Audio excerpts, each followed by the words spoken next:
All right, hey gang, just going to do a quick introduction to probability. And so what we're going to work through today, not only working in a sample space, but also talking about the fundamental counting principles. So let's get after it. So as I take a look at the notes for today, there's a couple of things that stand out to me. The first thing is this, if I can get my recorder to situate right. The first thing is this. It's important to be able to visualize the area to which you are working in so that you can understand all possibilities that could take place, okay? We call that the sample space. So right here it says we're going to represent the sample space by using, let's see here, a sample space can be found by using an organized list, a table, or a tree diagram. And so as we look through this, here's the three possibilities. We'll just look at the example together. Maurice packs suits, shirts, and ties that can be mixed and matched. Using the packing list, list at the right, draw a tree diagram to represent the sample space for the business suit combination. So the suit possibilities, if I can get that there, are gray, black, and khaki. Interesting, a khaki suit. The shirts would be white and blue, light blue, and the ties are stripped, but they're optional, or striped, but they're optional. All right. So from here, the possible outcomes on the suit: gray, black, and khaki. Okay. Now with the gray suit, we could go with the white shirt or the light blue shirt. Same thing with the black, and same thing with the khaki. And then for the tie, we could either go to tie, striped tie, or no tie. Striped tie, no tie, okay? So these are all the possible combinations. This is the sample space that we're going to be working in when we start to develop probability. So one of the questions that we'll eventually get to would be, what's the probability of Maurice picking the black suit with the light blue tie, or the tie, and the, light blue shirt, okay? Well, that would be 1 out of 1, 2, 3, 4, 5, 6, 7, 8, 9, 10, 11, 12. So 1 out of 12 chances of him selecting that. Now I could go more general and say, what's the chances that he selects a gray suit? Well, that would be 1, 2, 3, 4 out of 12. So there's a 1 in 3 chances. 4 twelfths becomes 1/3. So 1 in 3 chances of selecting a gray suit. Okay. Let's see here. The sample space is the result of 3 stages. We got that. Name a tree diagram. Okay. So from here, if I'm looking at this first one, I'm most interested about the tree diagram. Okay. And my pencil's not going to work on me, so I'm going to get a different one. It says here that the baseball team can wear blue or white shirts with blue or white pants. Okay. And so we want to know all possibilities here. So if I'm going to do my tree diagram, I'm going to go with blue shirt and white shirt. Okay. And then we can go with blue pants or white pants.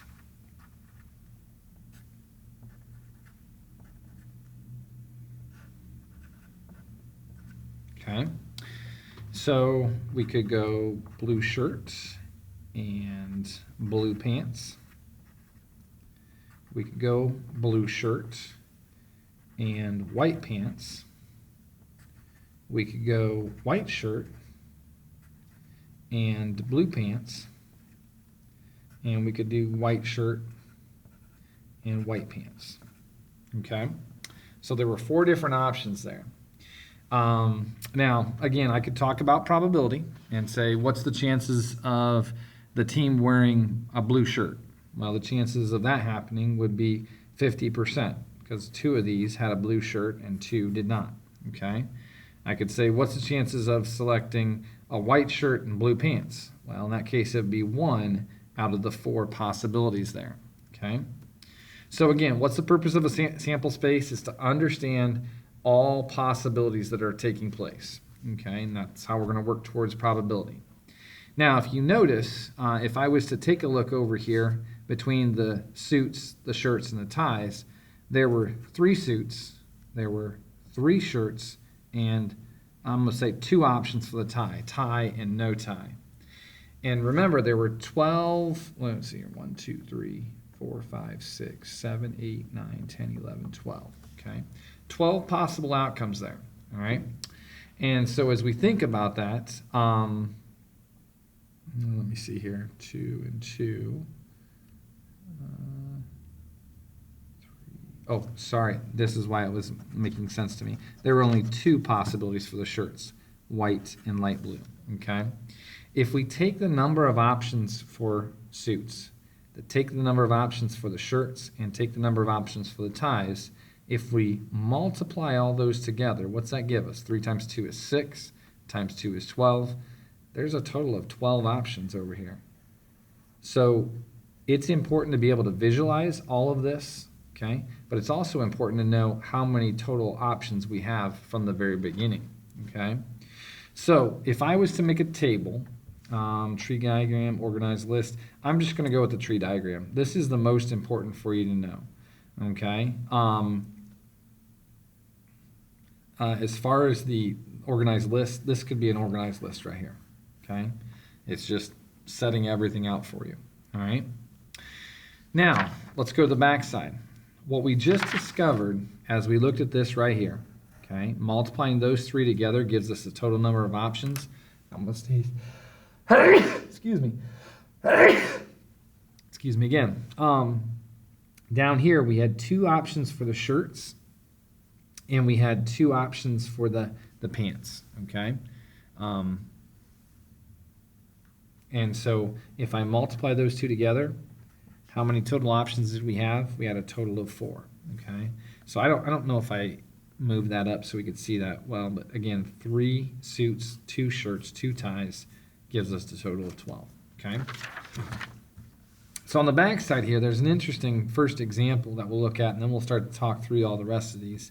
It says here, the pattern of a certain license plate is 3 letters followed by 3 numbers. The letter O is not used as any of the letters, and the number 0 is not used as any of the numbers. Any other letter or number can be used multiple times. How many license plates can be created with this pattern? Okay, so if you think about this, there are 26 letters in the alphabet, but we don't use O. So therefore, we're going to use 25 options for the first space. In the second space, there are another 25 options. Every single letter is still available. And any other letter or number can be used multiple times, okay? For the third space, you have another 25 letters. Now we're getting to numbers. Now from 1 to 9, is that what we're saying? Yeah. So 0 to 9 will give us 10 possible numbers. So we take away the 0 because we can't use 0. So that's why we have 9 numbers for the fourth space, 9 numbers for the fifth, and 9 numbers for the sixth. And we multiply those together, you have 11,390,625 possible license that could be used from that criteria, okay? So as we look down here, the next one says this: find the number of possible outcomes for each situation. A room is decorated with 1 choice from each category, okay?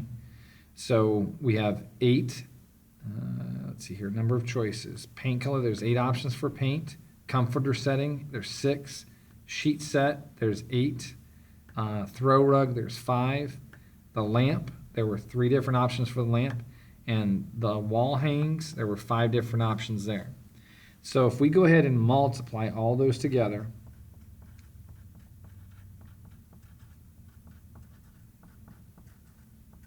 according to the fundamental counting principle up here, that will give us the total number of possible room arrangements, bedroom decor arrangements that we could come up with, okay? And I'm going to pull out my handy dandy calculator here. 8 times 6 times 8 times 5 times 3 times 5. So 28,800 different room arrangements that we could come up with there, okay? For the next one, let's do this, scoot this back a bit, okay? A lunch at Lincoln High School contains 1 choice from each category. The main dish with 3, side dish 4, vegetables, salad both 2, salad dressing was 3, dessert had 2, and then drink had 3. So again, if we multiply each of those together,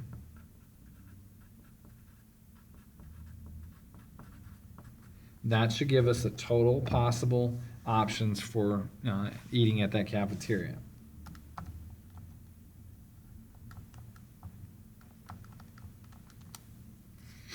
So I think it's 864 options. That's not a bad option list for eating at a cafeteria. All right, finishing off with numbers 3 and 4. Number 3, it says this: in a catalog of outdoor patio plans, there are 4 types of stones, 3 types of edgers, 5 dining sets, and 6 grills. Carl plans to order 1 item from each category. Okay, so how many different options do we have here? Well,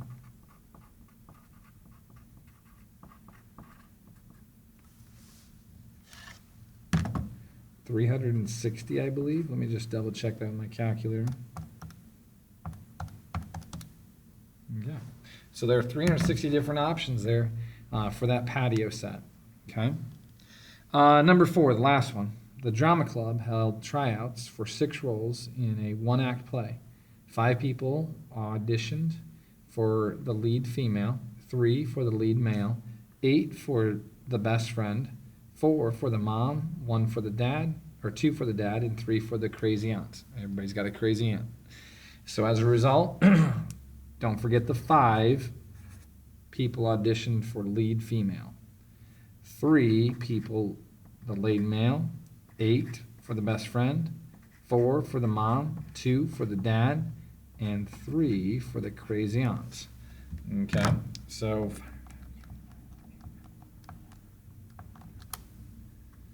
2,880 different types of, I guess it would be,